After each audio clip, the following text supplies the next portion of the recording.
think I haven't felt safe pretty much ever in South Africa growing up or in many situations. The safety is not even necessarily about the environment, it's about the people and situations and it gets experiences, past experiences. As the years have gone on, it makes me more and more like I've just got more baggage instead of less. And I thought through therapy and things, oh, I've fixed these things, or I've dealt with them, or I've integrated it, or I've changed, but it's not really. Even trying to date or doing anything, it feels like I carry all of that. There's something she'd said to me yesterday, which was really interesting. If I go out and I want to meet a guy or try and be on a date, don't say that you don't want anything. Don't speak negatively. Speak in the positive. But I'm like, no, you don't get it. I don't want to.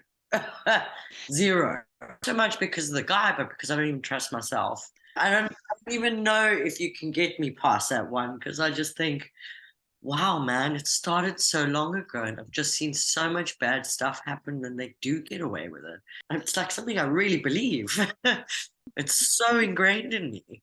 If I didn't have that perspective, it would take me back to like maybe when I was in my 20s and I started traveling and adventuring. I had this absolute lust for seeing the world around me and getting to know everything and curiosity and that luster. There is beauty everywhere too. There is niceness too, and so maybe I could see that again and feel that again and trust that again.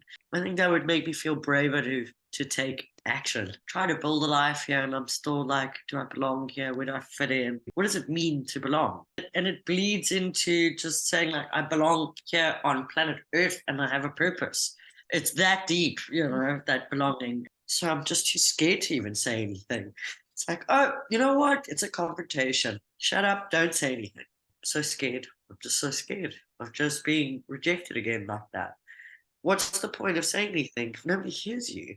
But I see that I've been dealing with that with him and my father, and it related to my husband, and it infiltrated everywhere in my life as a kind of acceptance or love. I don't know. It confuses me really. If I am so concerned about being judged or criticized and I see myself that way, then everything shows me that I'm being criticized, I'm being judged instead of the other way around. So undervaluing myself affects me in a spectrum from my ability to apply myself to my own business all the way to sometimes where I don't even want to eat properly, which is absurd because I'm a health coach and health chef. So I see that it affects me up to that point of like what I want to eat and how I want to look after myself because that's not present. So instead of really pampering myself up, it's like more loathing. I guess talking about it now, I see how that's affirming it, but it's like self-following and it's very sad. And it, like I say, it goes from business applications to whether I'm out with friends to go and socialize. And sometimes I'll hit a wall and I'll pull back or I'll walk away from a conversation to hide somewhere else. So it's affecting me.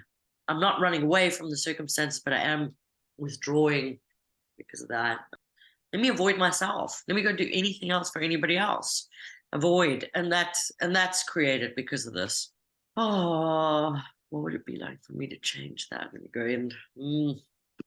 If I could change that, I'd be way more proactive, doing the things I need, want, feel, express myself more freely. I think I would be more authentic the way I'd express myself. I would see myself as better, but I think people would relate to me easier. It would obviously affect my capacity of my business to be able to take those actions and to move forward in that way as well. Just be at peace with myself, number one. It's the first time in a long time I've been, wow, this open about it all. It says to me like how much I really want to get over it. Just because you said, I'm like, yes, let's jump in. On one side I'm scared, the other side I'm not. Like, just jump in. Oh, so much going on in there. And I look at that and it's just like, wow, thank God I had some balls. I feel for myself, seeing myself there in that pain and that stuckness. How nice it is not to feel like that right now. I'm just like, oh, I gave myself that. I gave myself that chance to break out of that. And I'm so grateful I took a chance. 180 degrees of difference, I say.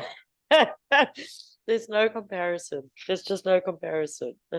Everything that I said there is the opposite of what I feel now. That's just the tip of the iceberg. I was scared, and I was also distrustful. Like, okay, I'm going to try, but I'm going to try, but I don't know. I don't know. Zero. Not myself, not other people, not situations, not life, not you, not anything. Whereas now I'm like, I trust myself. I trust the world. I can make things happen. Oh, I feel so moved by the change. I can't imagine those words coming out of my mouth now. I know how dark a place I was, how desperate I was, how stuck I was. And now enjoying this new discovery of going, oh, I'm opening up a new whole chapter from a blank page. So I'm redesigning everything, and it's coming from a place of finding myself in a different light, in a new world, in a new reinvention of myself. I don't know. It's just nothing like that. I wouldn't have believed that then. So talking to my old self, thank goodness I took the jump. Thank goodness I gave it a shot. I was saying there, like, how I just, as a health coach, didn't even care about eating well. What is the point of living if everything's such a miserable, sod, disgusting, sad, evil, sucky life? So it's almost like willing yourself to death faster. Not that I was suicidal, but it's like, okay, I want to smoke all these cigarettes because I just want to die sooner. And I don't want to eat well because I don't really care about getting myself. And then I am a facade in my business because I'm preaching what I can't do. And it's like self-sabotage. I literally haven't smoked a cigarette for the whole week. And I haven't even tried not smoking. It's just like I just didn't want to. And it's a self-confidence thing. That's another massive change. Whereas in that video, I know I was smoking a lot and I'm eating much better and I love what I'm doing. So moved to see that change. It's real evidence, and she couldn't have believed this is possible. Without all this trauma and self-sabotage and discomfort, who am I? Because all these things have defined who I am today.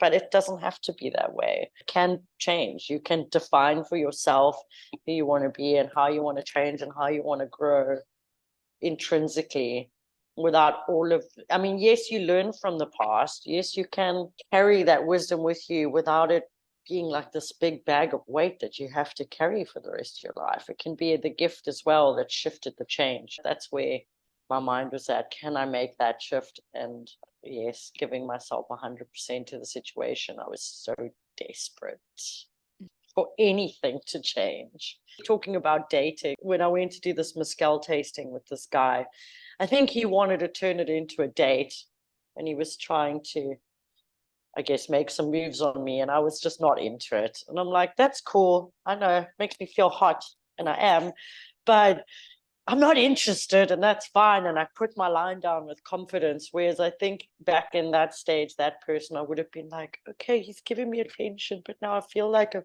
bag of shit. Now what do I do? My emotional response of confidence came out to the fore. And I think in a way, that's what made him so attracted to me. And another way, it gave me the confidence to just be like, whatever, moving along. Like, that's nice, but you're not my kind of guy. And I deserve better. Honestly, if I look at that video, I wasn't expecting anything. I was throwing myself in the dark. I didn't even believe anywhere where I'm at was possible, but I was hoping it was possible. Results in terms of what am I surprised in? Yes. I think one of the biggest things I wake up to now every single day that I couldn't have imagined back then is waking up and being happy in my own skin, being like, okay, new chapter, new place, and I'm excited about it. It doesn't all have to be perfect. I love myself. I'm enjoying this process. I'm proud of myself. Like, that morning wake up feeling is probably the best unknown gift I got from out of all of it. Like, I wasn't expecting that, but it starts from that to bleeds into everything else in my life. Everything that I've experienced, every moment that I wrote aha moments in my daily journal, it's like, this is unfathomable, uncanny. How is this happening? I'm doing my yoga and my meditation. I see shifts of myself, allowing myself to relax, enjoying the process. Prior to doing this reset with you, for example, I'd be stuck at night, unable to sleep. I would get caught up in my mind where I'd wake up from my sleep and have immense negative thoughts of my ex and what happened and the trauma that I was carrying with me and how shitty and then I wouldn't be able to go back to sleep. So I wouldn't function well the next day. And now, since starting this, so what's this been, a month? That hasn't happened to me once. And that's been happening to me for 3 years. So that's like, how do you, I mean, did I expect that to happen? No. Those are underlying things. They're so subconscious. So from dead sleep to panic and anxiety and suffering to I'm now sleeping like a queen. I'd have to use my eye mask and listen to meditations to even get to sleep. Now I just put on my eye mask and go to sleep. End. These are healthy habits that come naturally now because of my self-worth and self-esteem and comfort with loving myself up enough to go, I trust myself to just sleep. I don't believe any of it. So all of these little things are, for me, stars, extra bonuses that the financial value of what I gave you doesn't even compare to what it's doing for my mind and health and soul and everything, Oh, can guarantee things are going to change and you are going to see a difference. If you come in 100% committed, like that's the question. How committed are you to this process? 10 out of 10? If it's not a 10 out of 10, don't do it. And I was a 10 out of 10, if not 20 out of 10. And by doing that, I got more than I could have even imagined. I believed I was completely broken and nothing would change me, but I was willing to try. So my reservations was, this is just another system, but it looks good. It looks good from the videos I'm watching, but can I really trust it? So this lack of trust in anything. And I was like, But again, if it wasn't for the videos of seeing other women's journeys from the beginning to their end result and seeing that video footage, I wouldn't have taken the plunge either. So no, I didn't trust anything, zero, but I was willing to give it a shot. Reservations, I didn't think I would change, but I was willing to give it a shot. That was the thing that pulled the trigger for me of saying, okay, something's got to give. And if they can, I can. I mean, I've tried psychology, I've tried therapy, I've tried other things. Why is it not getting results? That's my return question to anybody who's like, I don't know, what is this? I'm like, well, has anything else been working for you? Because if I show you video A and video B and you see it's doing something, has whatever you've been doing working so far? Like you ask in the questionnaire, what have you tried? I've tried frequency therapy, I've tried light therapy, I've tried ayahuasca, I've tried traditional medicines, I've tried psychology, I've tried therapy, I've tried art, I've tried singing, I've tried everything. Nothing shifted it. And the thing is, every time, like I go to a psychologist and it doesn't work, I think I'm so broken, not even the systems that exist are helping me. I'm so broken, which impacts our self-confidence even more. It's like I distrusted everything because nothing's really honest, nothing really works. So I looked at those women and I'm like, well, you're doing therapy, is it really working? Are you still going through the same anxiety and the same things? So it's all a lie. And we depend on the world around us thinking somebody knows better than us and I'm too broken to be fixed. Oh, it's the most empowering thing really to wake up to that. Like I say, to wake up in the morning and going, I love myself enough to enjoy this moment in peace and be proud of my life anyway, and know that I've gifted myself this journey of learning something else with Stephanie and this program and this methodology. And thank God I don't feel that broken. Like I'm not that fucked. Now I just have this whole new perspective. I know it's because of this, because I couldn't get to this place beforehand, no matter what I was doing. So woo, I'm over the moon. Yeah, I'm like, celebrating and chuffed about it. And this needs to be all over the planet.